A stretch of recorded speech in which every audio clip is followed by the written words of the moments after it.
안녕하세요. 역사돋보기입니다. 역사돋보기의 전쟁사 6.25 전쟁 3부입니다. 1950년 6월 25일 북한군이 기습 남침한 이래 한 달 만에 낙동강 넘어 모든 국토를 인민군에게 빼앗겼고 8월 1일 국군과 유엔군은 낙동강을 최후 방어선으로 삼았습니다. 낙동강이 돌파당하면 더 이상의 방어선은 없었습니다. 그러나 낙동강 방어에 성공하더라도 어디까지나 방어에 성공하는 것일 뿐 반격으로 이어진다는 보장이 없었죠. 이 사태를 타개할 수 있는 유일한 작전, 메가더 유엔군 총사령관은 북한군의 보급을 차단해버릴 수 있는 상륙작전을 고안합니다. 상륙작전을 고안해내더라도 그것을 계획하고 준비하는 과정이 순식간에 뚝딱 되는 게 아닙니다. 상륙작전을 한창 준비하는데 낙동강 방어선이 뚫리면 도루묵이죠. 메가더의 상륙작전 준비가 다 될 때까지 낙동강에서 선전을 해주어야만 했습니다. 이름하여 낙동강 방어전.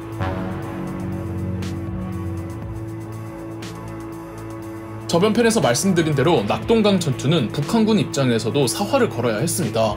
낙동강도 지형적으로 방어에 좋기 때문에 잘 버티고 있었는데 북한군도 이젠 작정하고 공세를 펼쳐야 했습니다. 북한군은 경북 칠곡 방면에서 낙동강을 뚫기로 하며 그곳에 부대를 집중시켰습니다. 당시 칠곡 방면에는 국군 1사단과 미 27년대와 23년대가 있었죠. 북한군은 제1, 3, 13, 15사단을 동원했습니다. 북한군 제3사단은 칠곡의 외관 쪽으로 들어오려고 하자 8월 3일 우선 국군이 외관 철교를 폭파시켜 적군의 진군을 저지했습니다. 북한군 제15사단은 칠곡의 북쪽에서 산을 타고 남하하려고 했는데 국군 1사단 15연대가 함전하지만 369 고지를 빼앗기고 말았습니다. 하지만 1사단 12연대가 다시 369 고지를 탈환하죠. 한편 칠곡의 남쪽 부근에서도 북한군 제3사단이 치고 들어오는데요. 8월 9일에서 13일 미 1기병사단이 금무봉에서 치열하게 싸우면서 금무봉도 사수할 수가 있었습니다. 북쪽의 369 고지, 남쪽의 금무봉도 진입을 실패하자 북한군은 칠곡의 다부동 쪽에 집중하기로 했습니다. 국군 제1사단의 사단장이었던 백선엽은 다부동을 지키기 위해 낙동강과 칠곡의 산세와 고지를 고려하여 Y선을 구축했습니다. 흔히들 낙동강 Y방어선이라고 하죠. 주된 격전지는 다부동으로 들어갈 수 있는 유학산과 수암산이 되었는데요. 정말 치열했습니다. 8월 13일에서 23일 약 열흘간 밤낮 할 것 없이 주요 고지들을 뺏고 뺏기는 상황이 반복되었습니다. 23일을 끝으로 인민군이 유학산 수암산에서 퇴각하면서 방어에 성공합니다. 우리 측 전사자가 1만 명, 인민군 전사자가 1만 7천 명 정도이니 양측의 피해가 막심한 혈전이 펼쳐졌다고 보시면 됩니다. 특히 유엔군 폭격기들의 융단 폭격이 크게 활약을 했습니다. 유학산 수암산 방면에서 공세가 실패하니까 북한군은 칠곡의 동쪽으로 크게 돌아서 다부동으로 진격하려고 했습니다. 북한군 제13사단이 천평 계곡 쪽으로 전차를 동원하며 진군합니다. 이에 질세랴 미군도 전차를 동원했고 천평 계곡에서 북한군의 T-34 전차와 미군의 M26 퍼싱 전차의 맞대결, 6.25 최초의 전차전이 벌어졌고 승자는 미군. 2차 세계대전 때 전차전으로 이골이 난 미군이었는데 전차 대 전차로 지겠습니까? M26 퍼싱 전차의 화력이 마치 볼링공과 같다고 해서 천평 계곡을 볼링엘리라고 부르는데 그래서 이때의 전차전을 볼링엘리 전투라고도 부릅니다. 볼링엘리 전투로 북한군은 전차 9대를 잃었고 북한군의 포병 연대장이 국군에 귀순하기까지 하죠.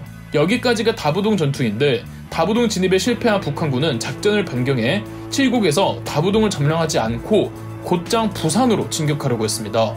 북한군은 9월 1일부터 제1사단을 동원해 칠곡, 가산을 통해 부산으로 남하시키려고 했지만 유엔군이 가산에서 북한 인민군의 남하를 저지하고 있었습니다.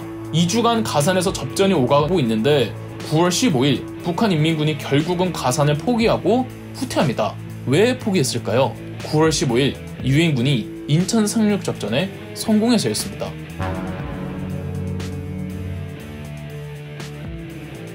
8월 내내 칠곡 다부동을 두고 국군과 유엔군이 낙동강을 사수해준 덕분에 메가더는 8월간 인천 상륙작전을 준비할 수가 있었습니다.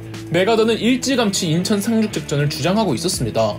다른 참모진들은 지금 낙동강 전선도 어떻게 될지 모르는 마당에 준비 시간도 너무 많이 걸리는 데다가 이렇게 어려운 임무를 위해 병력들을 많이 빼가면 정작 가장 중요한 낙동강 전선이 뚫릴 수 있다는 위험성이 제기되면서 이 작전은 폐기되어 버렸습니다. 그런데 조금씩 낙동강 전선에서 한국군과 유엔군의 승전 소식들이 조금씩 전해지면서 메가더는 다시 한번 인천 상륙작전을 꺼내듭니다. 단 메가더를 제외한 모든 제장 지휘 참모진들과 미국의 합동참모본부는 상륙 지점이 인천인 것에 대해 반대했습니다. 성공할 확률이 현격히 적다는 것이었죠. 실제 인천은 상륙해서 탈환하기가 매우 애매합니다. 상륙 작전을 하려면 해수욕장, 즉 모래사장이 필요합니다. 여러분 여름에 피서지로 서해안 잘 안 가시잖아요. 서해안에는 모래사장이 별로 없거든요. 좋아요. 어차피 동해안에 상륙할 수는 없고 무조건 상륙 작전을 감행하려면 서해안에 해야 하니까 그건 분리하되 전제 조건으로 깐다고 해도 인천 바다는 조수 간만의 차가 너무 큰 곳 중 한 곳입니다. 자칫하면 갯벌에 배들이 전부 빠져버려서 기동 불가 상태가 되어버리죠. 자칫이 아니라 그럴 가능성이 더 높았습니다. 더불어 해안선이 너무 복잡하고 인천 앞에는 월미도 섬 때문에 작전함들의 기동에도 매우 불편했죠. 끝이 아닙니다. 인천의 해안가는 방어하기가 굉장히 좋은 지형입니다. 설령 상륙에 성공한다고 하더라도 북한 인민군이 열심히 방어하면 상륙으로만 끝이 나버릴 수 있다는 거죠. 이 모든 걸 감안해서라도 작전을 굳이 해야 한다면 정말 많은 병력과 선박이 필요한데 그럴 수 있는 여건이 도저히 안 된다는 거였죠. 참모진과 합동참모본부에서 메가더에게 반대할 때 모든 가능성을 따져서 계산을 해보니까 인천 상륙작전의 성공 확률은 5000분의 1이었다죠. 그래서 대안으로 나온 상륙 지점들이 군산, 평양 바로 밑에 남포, 평택이었습니다. 일단 평양 바로 밑에 남포는 낙동강 본부와 너무 거리가 멀고 평양 바로 밑이라 너무 위험해서 아웃. 평택은 반대로 상륙군이 투입되어야 할 서울이랑 너무 멀어서 아웃. 제일 가능성이 높은 건 군산이었습니다. 이 군산은 낙동강 본부라도 가까워서 준비 시간도 덜 들고 해안 지형이나 조차가 그나마 안정적이어서 상륙하기 어렵지 않았습니다. 단 군산은 역시 서울로부터 너무 멀었고 군산에 상륙해도 전술 효과가 크지 못하다는 것이었습니다. 무조건 인천 상륙 후 한강으로 투입시켜야 북한군의 허리와 병참을 끊어버릴 수가 있었죠. 메가더는 혼자서 오로지 인천만을 고집을 했고 결국 최종 결정권자였던 메가더에 의해 8월 오퍼레이션 크로마이트, 일명 인천 상륙 작전이 결정되었습니다. 작전 날짜는 9월 15일. 인천에 성공적으로 상륙하기 위해서는 북한군의 시선을 돌릴 필요가 있었습니다. 아닌 게 아니라 북한 참모진과 중국 공산당 측에서도 분명 유엔군이 상황을 타파하고자 상륙 작전을 감행할 것이라고 거의 확신에 차고 있었습니다. 다만 어디에 상륙할지를 두고 고민을 했는데 일부 장교들은 인천을 정확하게 예측하기도 했습니다. 북한군의 시선을 돌리기 위해 유엔군은 해안가를 따라 서해안, 동해안 등지에 공습을 계속 퍼붓습니다.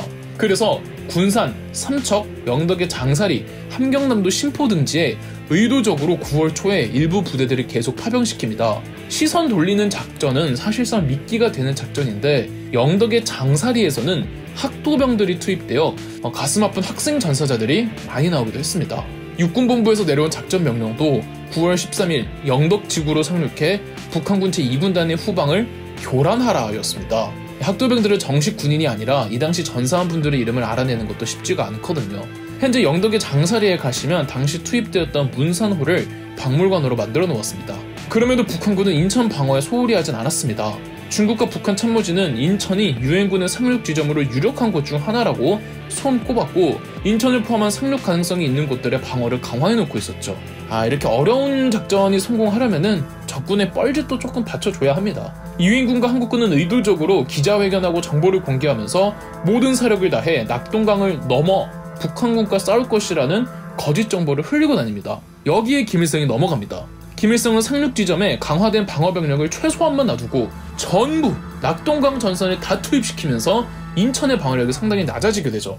그리고 완전한 작전 성공을 위해서는 북한군의 방어 현황을 면밀히 알아야만 했습니다. 자연 지형은 메가더와 참모진이 열심히 공부하면 된다지만 인천 해안가를 방어하고 있을 북한 인민군의 방어 진지는 스파이들을 통해 정보를 입수할 수밖에 없었죠. 그래서 일찍이 미 해군 특공대원들이 인천에 잠입해서 갖가지의 방어시설, 장비, 병력 등을 모조리 조사하고 있었죠. 그리고 인천에서 나와 메가더에게 가면 되는데 북한군에게 발각이 되어버리고 만 겁니다. 9월 14일 이 특공대 소속이었던 한국인 임병래 중위가 북한군과 교전하며 시간을 번 사이 특공대들은 무사히 인천을 빠져나가는 데 성공, 추후 메가더에게 정보들을 전달하는 데 성공합니다.